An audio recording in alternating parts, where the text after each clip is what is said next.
أجمل جمهور في الدنيا، صباح الخير عليكم.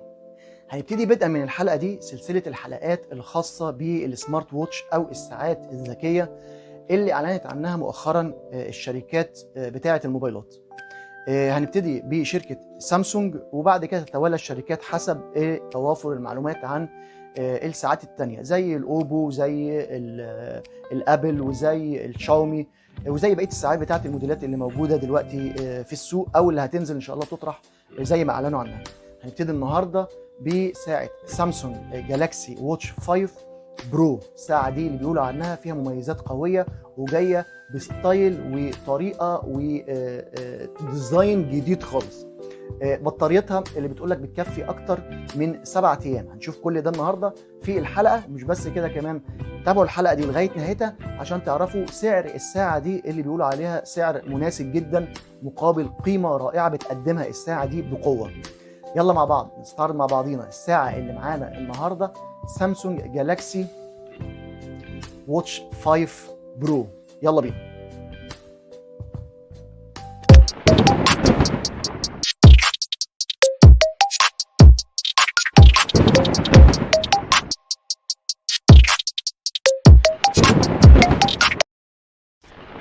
أعزائي المشاهدين، أجمل جمهور في الدنيا، أخباركم إيه؟ يا رب تبقوا بخير.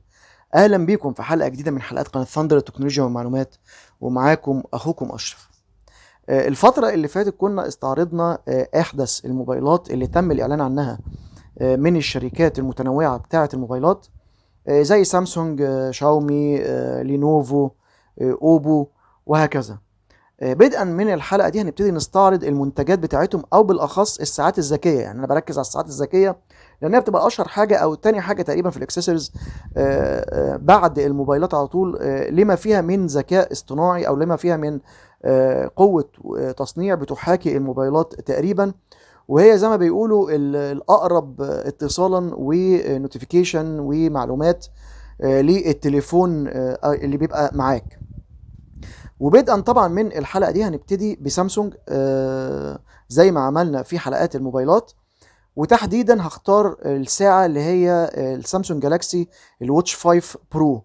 ليه؟ لان تقنيتها عاليه جدا ومختلفه عن اي ساعه، خاصه ان نظام البازل اللي حواليها اللي بقى كان عن طريق دايره معينه او عن طريق اللمس والتاتش كانت بتقدر تحرك بيها القوايم بتاعتها، اتلغت خلاص. ولكن عوضا عنها اتغيرت حاجات كتير قوي، سواء في الديزاين او الشكل او طبقات الحمايه او البطاريه او طريقه التشغيل او السيستم نفسه. وبالتالي هتلاقي اهتمام جدا مننا ومن المصنعين المحتويات زينا عشان اختلافها الجديد اللي نازله بيه سامسونج المره دي.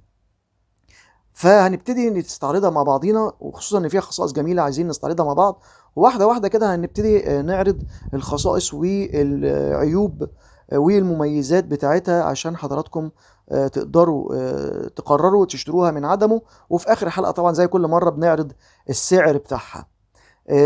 قبل ما نبتدي نستعرض الساعه دي، مش هنسى زي كل مره اوصي حضراتكم ما تنسوناش السبسكرايب، اللايك، الشير في كل مكان، الكومنتس، وتفعيل زر الجرس عشان نرد عليكم على طول، ويجي لكم اخر احداثيات او اخر جديد من فيديوهاتنا. وما تنسوش صندوق الوصف او صندوق الديسكريبشن اسفل الفيديو هتلاقوا فيه لينك من شركه جوميا.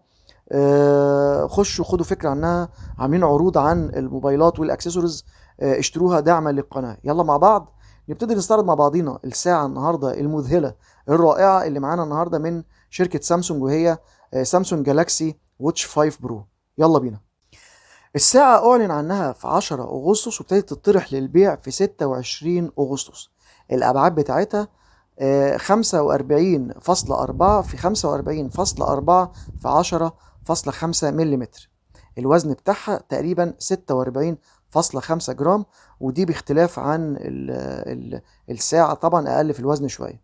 طبقة الحماية الأمامية هتبقى من النوع السفير كريستال، أو بيسموها الكريستال الياقوتي، ودي حاجة قوية وجامدة، بتدي طبقات حماية أقوى مليون مرة من الكورنينج جوريلا جلوس. الفريم هيبقى من التيتانيوم وبتدعم الشريحة الاي اس اي ام. الساعة دي مضادة بمعيار اي بي 68 للمية والأتربة بعمق 50 متر.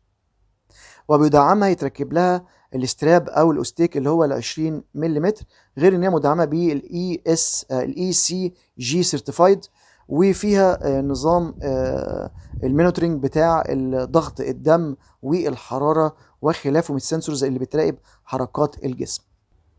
مع العلم ان الاطار الجانبي هيبقى مصنوع من التيتانيوم وقوي جدا ويدعم بقوه ويحافظ على الساعه.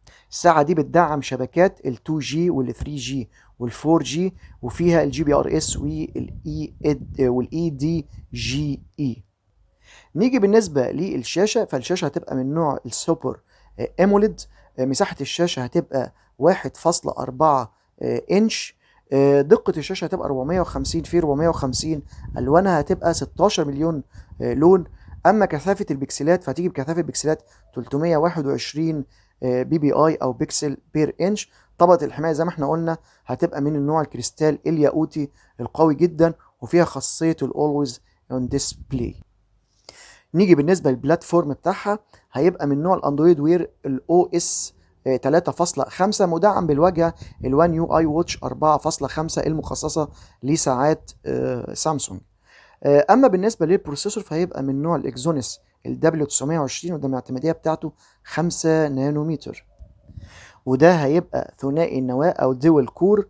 المعالج ده هيبقى التردد بتاعه او قوته 1.18 جيجا هرتز، مع معالج للرسوميات من النوع المالي الجي 68، مدعم بقوة برام قوي 1.5 جيجا بايت، ذاكرة داخلية 16 جيجا بايت، وللأسف لا يدعم تركيب كروت ميموري لتوسيع الذاكرة. أما بالنسبة للكاميرا فهو لا يدعم كاميرا، أو مش جواه يعني كاميرا، أو مش بيلت إن كاميرا، ولا يدعم تركيب حتى الكاميرا. نيجي بالنسبة لوحدات الكوميونيكيشن، هنلاقي ان هو بيدعم البلوتوث من الفيرجن 5.2، وده بيدعم خصائص او زي ما بيقولوا اللاينز ال اي والاي 2 دي بي. الواي فاي بيدعمه باحدث حاجه. الجي بي اس زي ما احنا قلنا موجود، وتقنيه الان اف سي موجود. اما بالنسبه للصوتيات او مركز الصوتيات يعني، فبيدعم طبعا السماعه الخارجيه والصوت رائع، وده طبعا عشان تستخدم التليفون الساعه دي مع التليفون عشان تقدر ترد وترفض المكالمات عن طريقها بدل استخدام التليفون او الهيدسет. للاسف الساعه ما بتدعمش تركيب جاك 3.5 ملم، ولا يدعم وجود راديو فيه.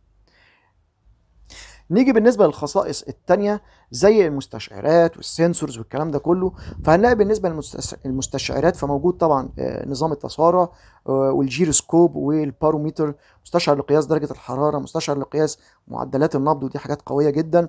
نيجي بالنسبه للمقاومه زي ما احنا قلنا، مقاومه للصدمات بمعيار الاس تي دي والام اي ال و810 جي، ومقاوم طبعا للمياه والغبار بمعيار زي ما احنا قلنا اي بي 68.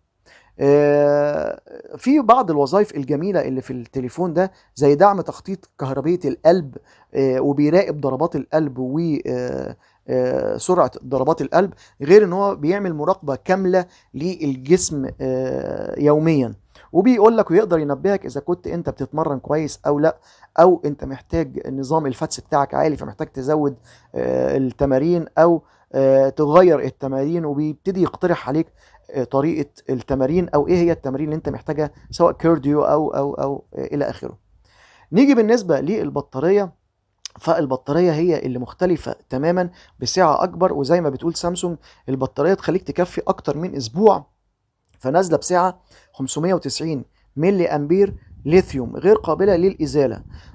بتستخدم معاها طريقه الشحن بقوه 10 واط، تدعم يعني الشحن، وبيقولوا ان الشحن اظن 8 دقايق او 10 دقايق يكفيك تشتغل تقريبا 8 ساعات، ودي حاجه قويه جدا جدا. نيجي بالنسبه للعيوب المذكوره للساعه دي، العيب الوحيد فقط هو نظام البازل اللي كان بيلف حوالين الساعه او يخليك تقلب ما بين القوائم، دي اختفت تماما، ولكن عزائنا بالتغييرات الجوهريه الداخليه سواء في السيستم او البطاريه اللي بتديك انطباع قوي. فهو ده يعتبر العيب الوحيد اللي فيها. اما المميزات فهي طبعا من اول كده الشاشه، فهي شاشه محميه بطبقه زجاج مقاوم للخدش زي كريستال الياقوتي، مقاومه الميه والغبار بمدى اكبر، شبكه الفور جي الجديده والرامات الكبيره اللي فيها، المستشعرات الجديده اللي بتراقب القلب وبتراقب حركات الجسم اليوميه، والشحن اللاسلكي الجديد الشياكه اللي نازل بيه. نيجي بقى بالنسبة لسعر الساعة دي، فهي التقدير المبدئي ليها، وده زي آخر تحديث ليوم 10 أغسطس 2022، فهي هتنزل ب $450، يعني تقريبا بالمصري حوالي 9500 جنيه، في ظل الأسعار العالية اللي عندنا ديت للأسف طبعا يعني. لغايه هنا تقريبا احنا وصلنا لنهايه الحلقه بتاعتنا. يا ريت رايكم مهم جدا للحلقات بتاعتنا وللقناه عشان نعليها، واقتراحاتكم طبعا مهمه جدا. زي كل مره مش هنسى اوصيكم ما تنسوناش السبسكرايب، اللايك، الشير في كل مكان، الكومنتس، وتفعيل زر الجرس. صندوق الوصف اسفل الفيديو في فيديو في لينك لشركه جوميا، خشوا خدوا فكره واشتروا معدات اذا عجبتكم دعما للقناه. شكرا جدا لحسن استماع حضراتكم، وسلام عليكم.